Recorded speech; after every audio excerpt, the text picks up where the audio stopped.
Have a vision. Think big. Ignore the naysayers. Work your ass off and give back and change the world. Because if not us, who? If not now, when?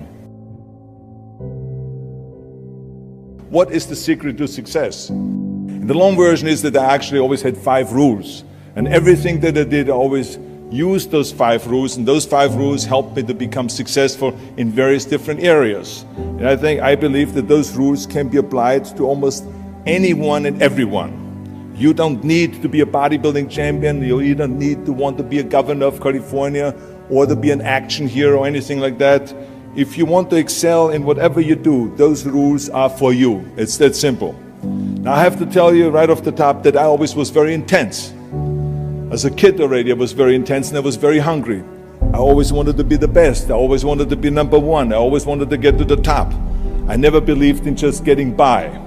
Now, I have nothing against people that just want to get by, because I think there are many roads to happiness, but I think that we all here like to be successful and we are driven. So that's why those rules apply to you. So my first rule is find your vision and follow it. You see, I think it's the most important thing that we have a very clear vision of where we go. A goal, where do we go? Because you can have the best ship in the world. You can have the best cruise liner, but if the captain does not know where to go, that ship will drift around the world and out there at sea and will never end up anywhere. And this is exactly the way it is in real life. If you don't have a goal, if you don't have a vision, you just drift around and you're not going to be happy. This is why it is so important to have that vision. Now, I created that vision in Austria because I grew up after the Second World War. Austria, right along with Germany, lost the Second World War, thank God. And the problem was that everyone was so depressed because they lost the war that there was alcoholism everywhere. There was, of course, depression. There was a terrible economic situation. There was famine. There was starvation and all of those things. And also it was kind of a little place and narrow. I felt I wanted to get out of there. I wanted to escape. And I couldn't see myself really to work there and to stay there, to work in a factory, or to work on a farm, or to even to follow my father's footsteps and to become a police officer. I couldn't see that either. As a matter of fact, that's what my parents wanted me to do. They wanted me to become a police officer and to marry a girl by the name of Heidi and to have a bunch of children and to run around like the Von Trapp family in The Sound of Music. But that's not what I saw. This was the vision of my parents, but not mine.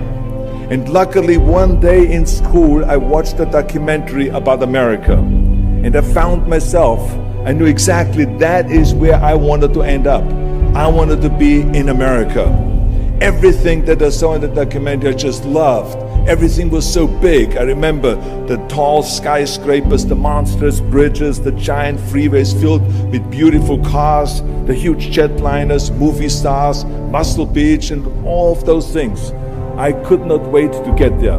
The question was just, how do I get there? How do I get to America? I mean, this was not a common thing to do way back in the 50s. No one had the money to travel or anything.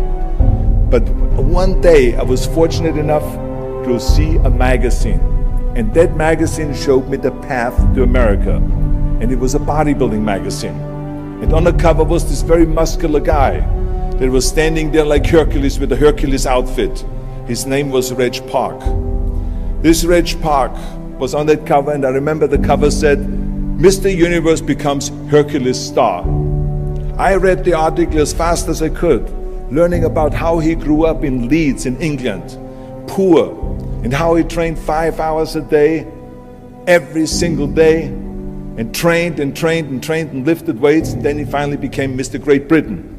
And then he became Mr. Universe. And then he won a second Mr. Universe title and a third Mr. Universe title. And then all of a sudden he landed in Rome in Cinecittà doing Hercules movies. And there he made millions of dollars, and this money he took and bought himself a gymnasium chain in South Africa, and he became a successful gymnasium owner. And as I read, I became more and more certain about my own future. As I read this story, I was so excited, so interested. I knew exactly that I wanted to become another Reg Park, I know he laid out the blueprint for my life, basically. I could see myself, I could visualize myself clearly to be a champion on that same stage where he won the Mr. Universe, and then to move to America, then get into movies, and then become rich and famous. I had that vision very clearly laid out. I was so happy that I knew exactly where I was going. From that moment on, everything that I did, no matter how hard I had to work or how much I had to struggle, it didn't matter. It was a wonderful joyride because I knew what the purpose was and I found my passion.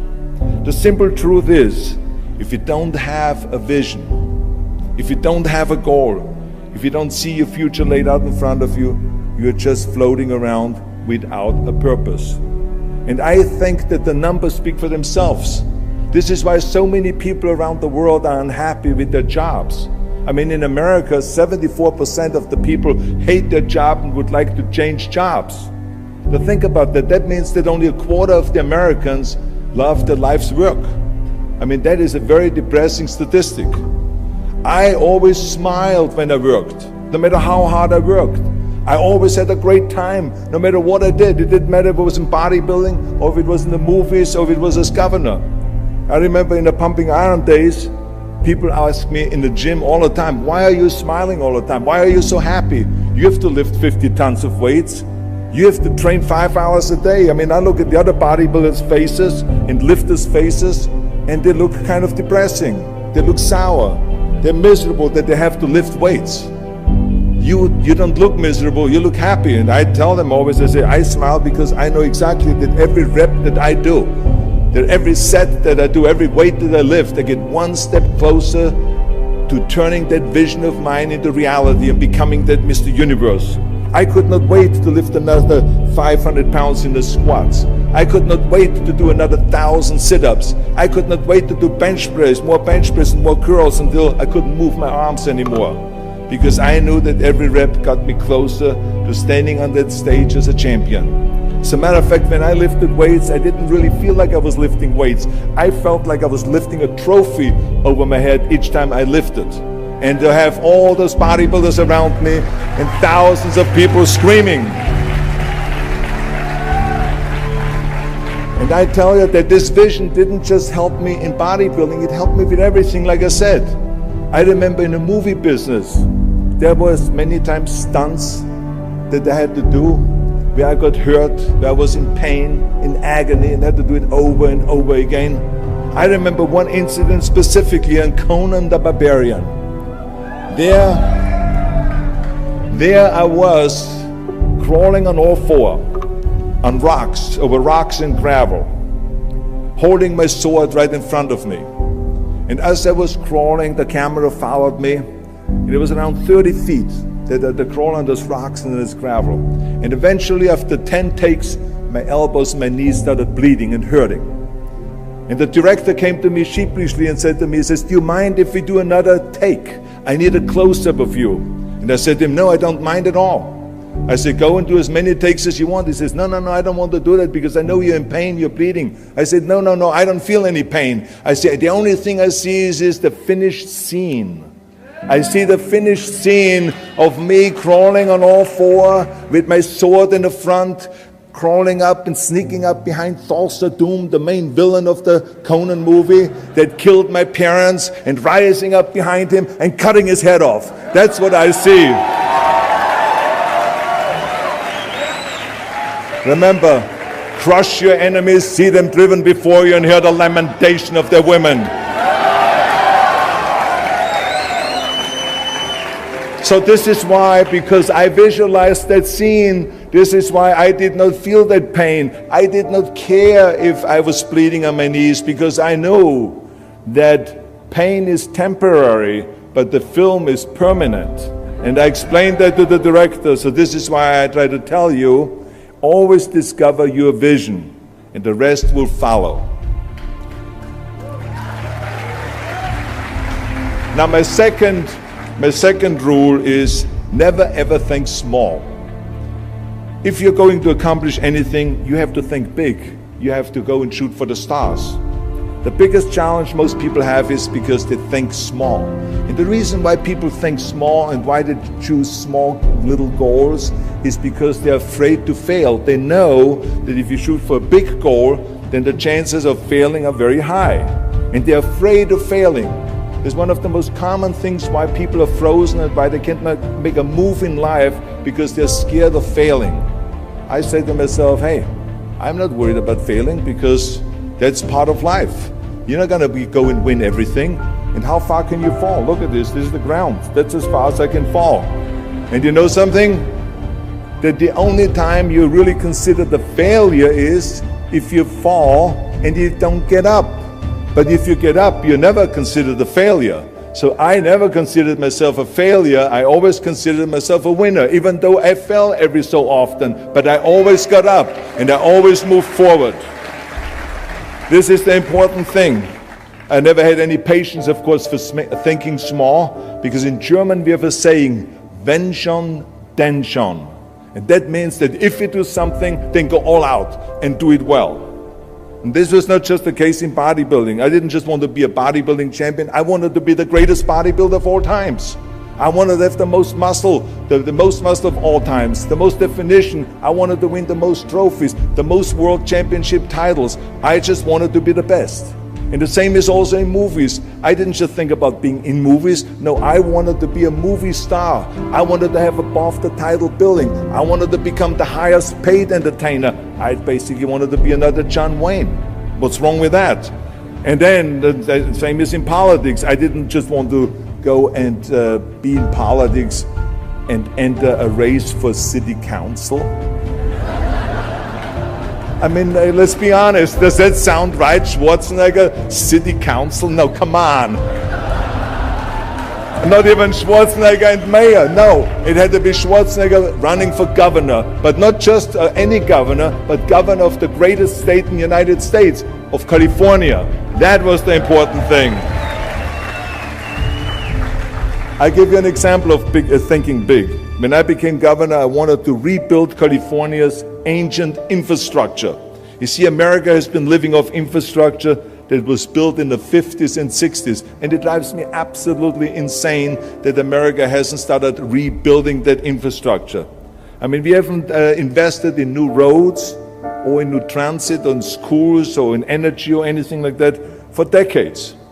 The number of cars that we have now in America are 4 times as many as we had in the 60s. So therefore, we should be having 4 times as many freeways, 4 times as many tunnels, 4 times as many bridges and all this. But we don't. So this is why I wanted to get our act together and do the upgrading, at least in California. So when I talk about infrastructure, I didn't really want to just fix roads and fix and close some holes on the roads. I wanted to build massive freeways on top of freeways. I wanted to build the first high-speed rail in the United States. I wanted to build more bridges and more tunnels, more on-ramps and off-ramps. I wanted to see literally cranes everywhere. Well, there was no excuse for Californians to get stuck in traffic, and there was no excuse really to send your kids in overcrowded classrooms in schools, and there was also no excuse that Los Angeles has a 100-year-old sewage system. That's shitty, I think. At first, of course, some of the legislators looked at me like I was absolutely insane when I told them this vision.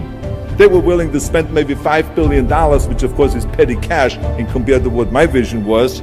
But so some politicians, of course, had a hard time to see the big picture because they didn't really ever travel outside California.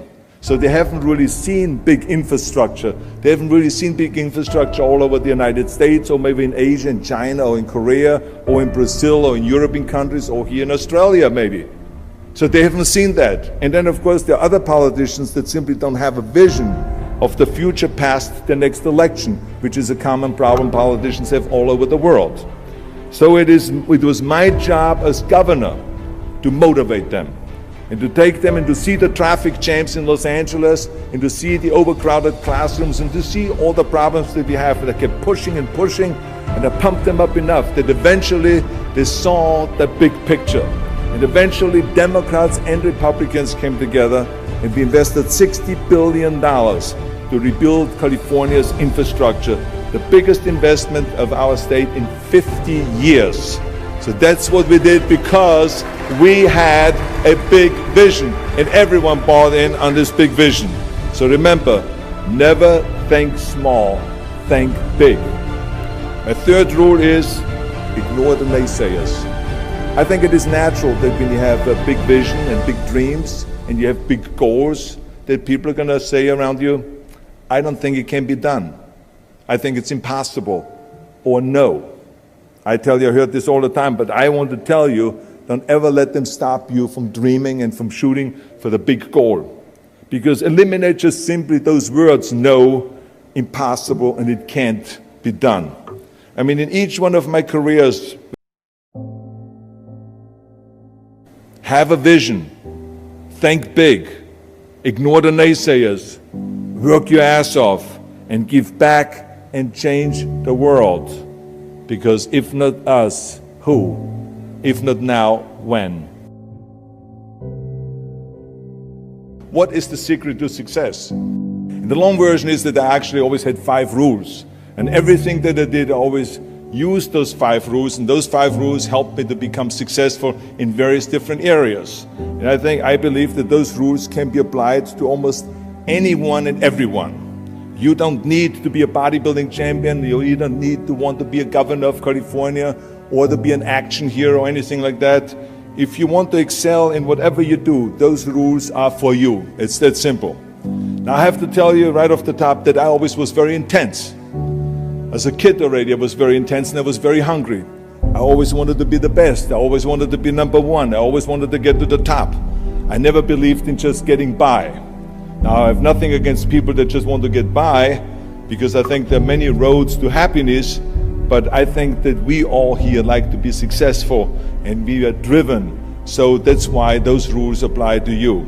So my first rule is find your vision and follow it. You see, I think it's the most important thing that we have a very clear vision of where we go. A goal, where do we go? Because you can have the best ship in the world. You can have the best cruise liner, but if the captain does not know where to go, that ship will drift around the world and out there at sea and will never end up anywhere. And this is exactly the way it is in real life. If you don't have a goal, if you don't have a vision, you just drift around and you're not going to be happy. This is why it is so important to have that vision. Now, I created that vision in Austria because I grew up after the Second World War. Austria, right along with Germany, lost the Second World War, thank God. And the problem was that everyone was so depressed because they lost the war, that there was alcoholism everywhere. There was, of course, depression. There was a terrible economic situation. There was famine. There was starvation and all of those things. And also it was kind of a little place and narrow. I felt I wanted to get out of there. I wanted to escape. And I couldn't see myself really to work there and to stay there, to work in a factory or to work on a farm, or to even to follow my father's footsteps and to become a police officer. I couldn't see that either. As a matter of fact, that's what my parents wanted me to do.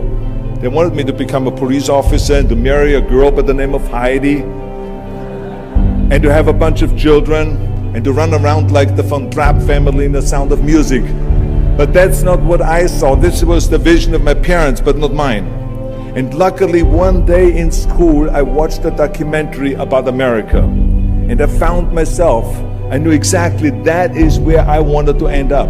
I wanted to be in America.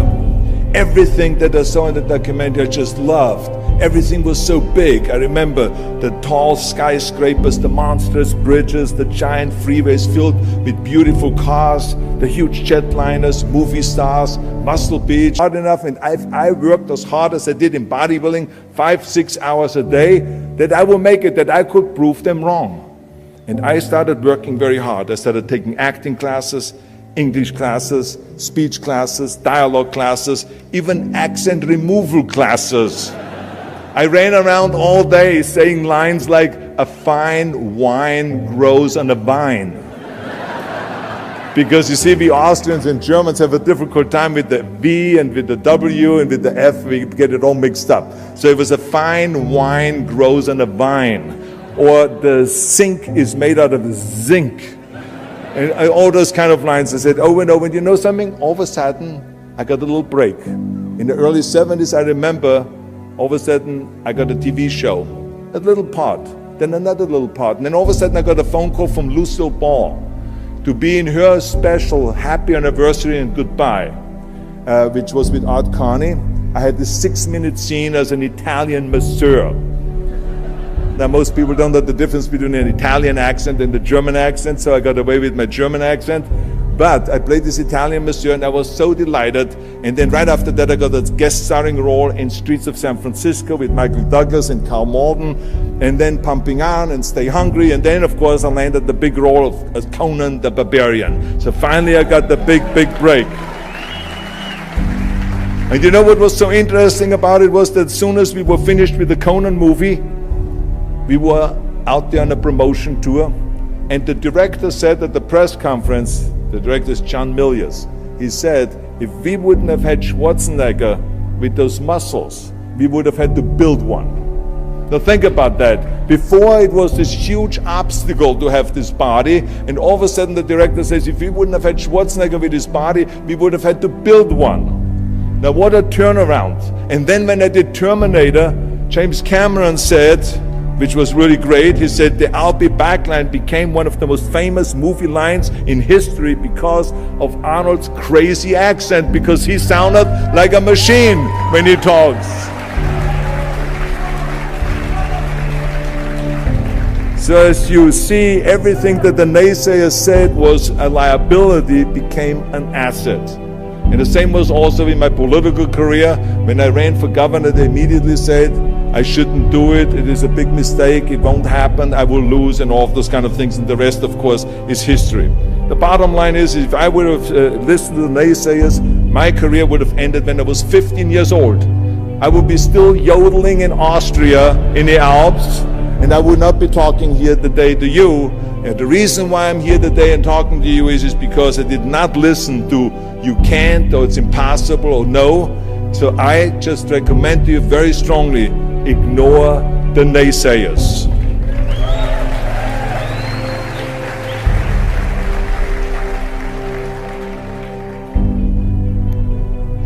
My fourth rule is work your ass off.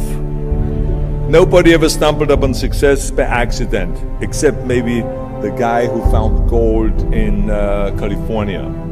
But don't ever think that you can be that guy. I mean, you never want to fail because you didn't work hard enough. I always believed no stone unturned.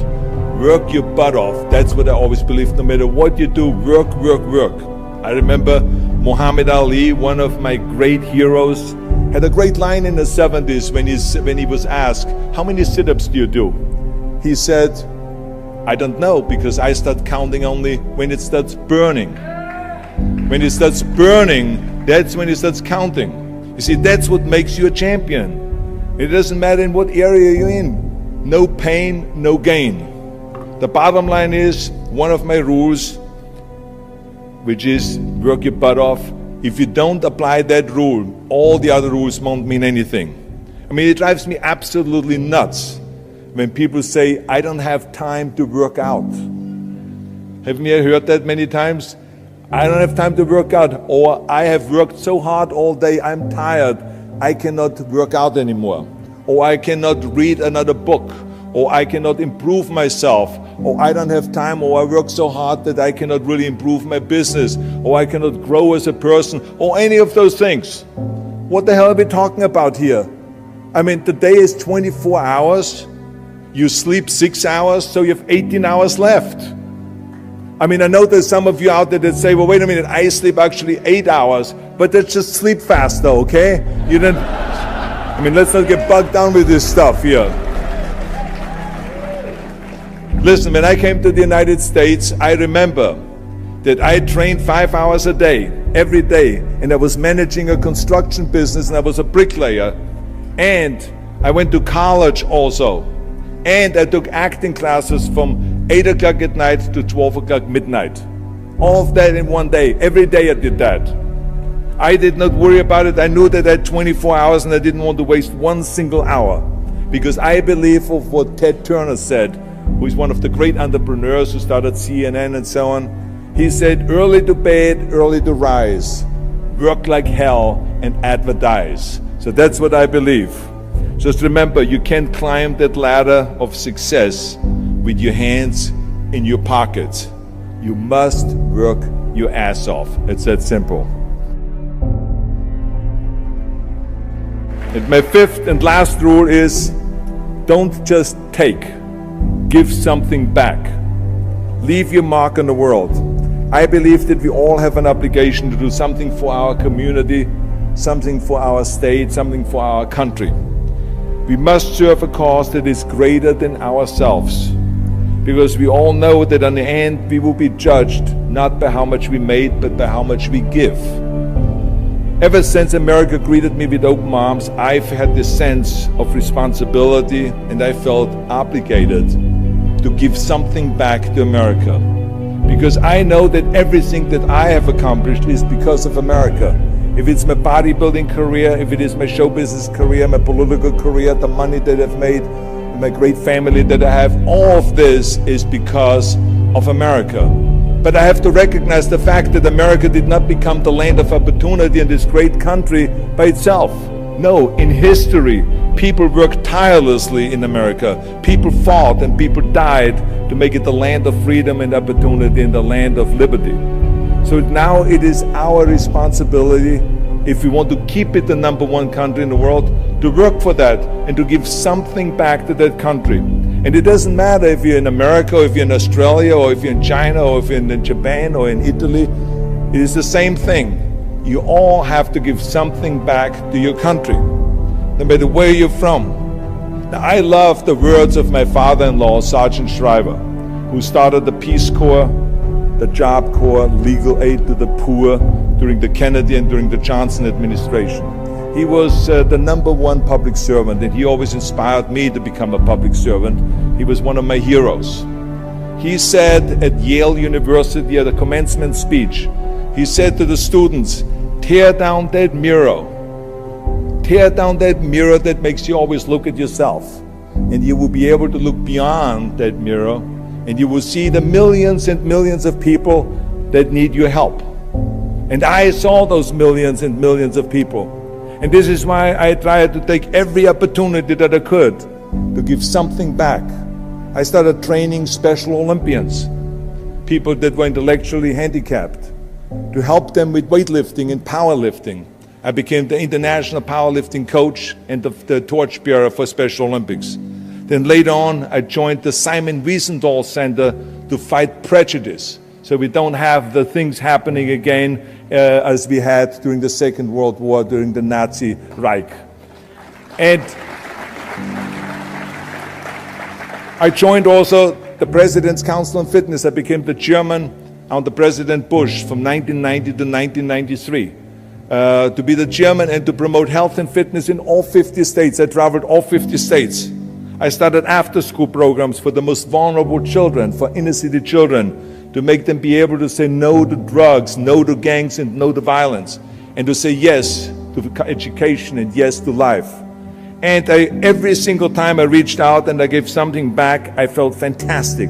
Nothing made me happier. I would rather play chess with an 8-year-old kid in an after-school program, or play golf, a round of golf with a Special Olympian, than go down another red carpet of a movie premiere. And I have nothing against movies, but to give something back to me is more important than just to think about myself. Eventually, the joy of giving back was so great that I decided to become a public servant full-time and to turn my back, actually, and walk away from my career as an actor. After I finished promoting Terminator 3, I jumped into the race, into the governor's race in California, and I ran for governor.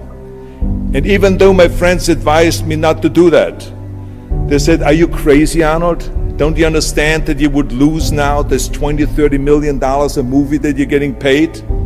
And they will only pay you $178,000 as governor a year?" Well, I didn't care, because I knew that all the money that I've made and to be in that position in the first place to make this money is because of America. It was time to give something back. So I became governor, and I didn't even take the $178,000. I gave it back to the taxpayers because it was petty cash. It's the last thing I needed. And I can tell you that those 7 years were the most exciting and the most rewarding and the most gratifying years of my life. To work all day long, to solve problems and to serve the people was absolutely heaven. It was the best job I've ever had, but I also knew that eventually it's going to come to an end. And after 2 terms, it did come to an end. But when it came to an end, the one thing that didn't come to an end and was not finished was my desire to be a public servant and to serve the people. And this is why I continued to work for Special Olympics. That's why I continued to work on fighting my fitness crusade and traveling around the world to promote health and fitness. And this is why I continued to support after-school programs, and we even started the Schwarzenegger Institute at the University of Southern California to continue to inspire students and leaders around the world to find solutions to complicated issues and to give back and to make the world a better place. So thank you. But I tell you that I was very fortunate that I had great heroes. I had great heroes that I could look up to, and I mentioned 2 of them, Muhammad Ali and Sergeant Shriver, my father-in-law. But there's other great heroes like Gorbachev, Reagan, Mandela, great leaders like Mother Teresa, Chancellor Kohl, and Churchill, and the list goes on and on. I mean, those people had such an impact on the world. Single-handedly, they've changed the world. I mean, if you think about just Gorbachev, I mean, this man, every time I meet him, I'm in awe. I mean, he grew up under communism, and he rose from the bottom of the ranks straight up to the top.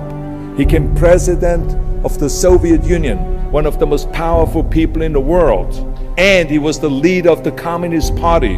And when he was in that top position, he realized that the system was broken. Now, what do you do when you're the top leader of the Communist Party and you realize that the system, that communism, doesn't work? Well, you know what he did? He dismantled communism. Think about the courage that takes.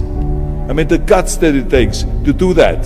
Think about that Gorbachev completely transformed his country with glasnost to give his people for the first time freedom. And then through perestroika, by reforming Russia's economy. He didn't wait for the next president. He didn't complain. He simply said, if not me, who? And if not now, when? So I feel very strongly all of us need to have and embrace that kind of a spirit. We all can create change, whether it is in our neighborhood or in our local schools or in our country. It can be big, but it can also be as little as just going to a school kid that has problems reading and teaching that kids how to read or how to do math. We don't have to just work on me. We should also work on we. Not just me, but also we. Remember that. To lead a truly full life, you must give back. You must leave the world a better place than you found it. Because the bottom line is, it is up to us. I mean, those rules that I've given you are important rules, but giving back is one of the most important rules. I guarantee you that if you follow all of those rules, you will have many victories to celebrate. And you will leave, your work, and you will have extraordinary kind of a record, and you will leave a legacy behind that you can be proud of. So I want you to remember those rules. Have a vision. Think big. Ignore the naysayers. Work your ass off and give back and change the world. Because if not us, who? If not now, when?